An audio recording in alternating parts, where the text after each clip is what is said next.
Hi, folks. My name is Chuck Cook, and this is, I'm Kimberly Scott. and together we form the instructors for the Chantilly High School World Civs program. And that includes the Civs 1 course and then the follow-up Civs 2 course for students as sophomores. This course is really unique because its premise is that we combine the English course with the history course. Yeah. And so today, what we'll do is we'll just give you um, a snapshot of both the courses in one video. That way you don't have to watch two separate videos because about 70% of the students in Civs 1 continue on to Civs 2. So I guess we can start with the Civs 1 class. It combines studying world history, world civilizations from the start of humankind all the way up to 1500. And then what we'll do is we will integrate literature within certain eras in that time frame and integrate those two together. So when Mr. Cook starts history with the most ancient civilizations, including the river civilizations, then I'll start with Gilgamesh, the oldest piece of literature that we know of to this date.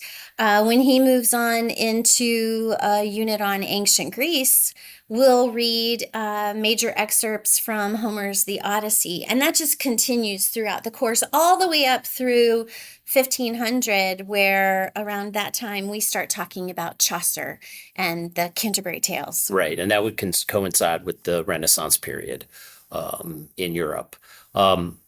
Within that world Civs 1 course, the students really learn thinking skills, both from the history perspective and from the English perspective. So they're going to learn how to persuasively write from a history point of view, and then also write in the same way from an English point of view. We do a lot of what we like to call I do, we do, you do instructions, so that when we introduce a new skill, such as thinking historically or analyzing from a literary lens, we first model it, we practice it together as a group and a cohort, and we'll say more about that cohort idea in a moment. And then the students practice it with growing levels of responsibility from the beginning of their freshman year to the end. And then again, for most of them, they come back as sophomores. And by the time they leave us as juniors, they are thinking, writing, speaking analytically and effectively, no matter what the task. Yeah, and so I think it's probably that the good time to explain that this is done in a cohort model, which usually means that we have two separate sections of classes, let's say one history and one English, that come together and meet every day. And they meet together in our classroom, which is actually two classrooms.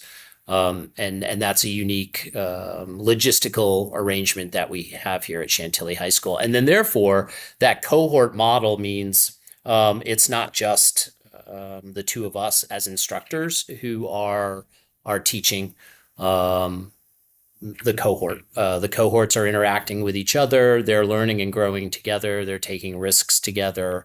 And they're doing it in that concept of a lot of peer review as well, in that I do, we do, you do model. The groups of students will have up to 60, 61, 62 students in this very large classroom. We're so happy to have this space, but they work in teams, often by choice, sometimes by assignment. No matter what they're doing, though, they are trained from the beginning to think collaboratively, to work cooperatively, and to use the power of the group, the we, to build a better outcome. So by the time a freshman finishes this program, they feel very confident about taking any task and breaking it down with our assistants and building something that they and their cohort members are proud to present together.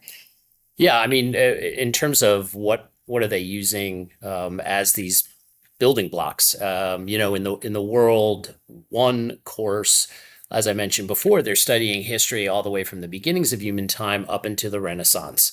And in order to assess that, the students will be writing a series of state mandated essays that will count towards them getting a verified social studies credit, something that you would know of as the standards of learning or the SOLs. And so that's the big assessment for their first year in the World Civs 1 program on the history side.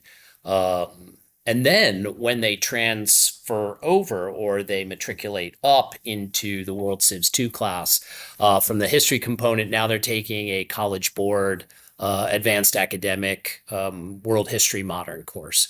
And that is a bit of, that accelerates all the skills that they learn in the Civs 1 class. In addition, it adds on all history from 1500 or 1450, right around the time of the modern era, all the way up through the present. So you just heard him say that then the freshman year on the history side is World History and Geography 1 honors.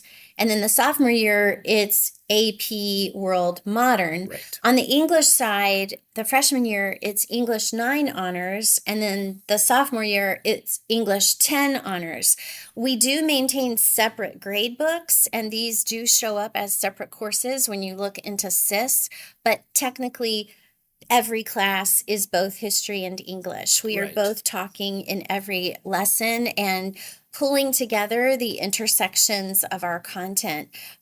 Students who love this class love how what makes sense in Mr. Cook's class will be discussed in my class with the next piece of literature. And that cycle just keeps going, whether we're talking about sculpture or painting, music, art.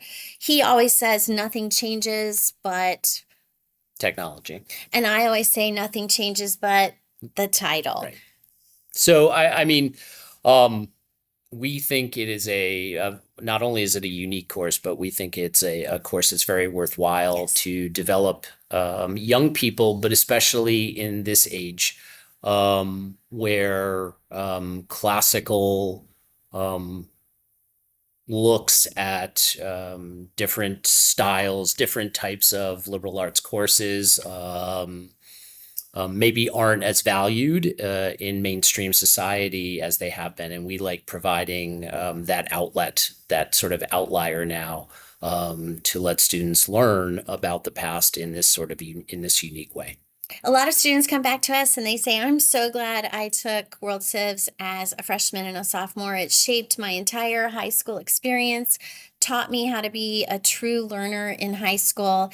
And we sort of see it as, the kind of class you'll never forget. Our children participated in this class. Mr. Cook taught my daughter. I did. And my daughter said it was just the most important high school class that formatively prepared her for all of her work. So we hope you'll give it a consideration. We love this course. We feel privileged to teach it. We do. And hope it's always offered. Yeah. And so if you have any questions, there's plenty of ways to get in touch with us. So we hope that everyone has a great year, both academically and socially, as they either start their high school career or continue it with grade 10. Thanks, guys. Thank you. Thanks.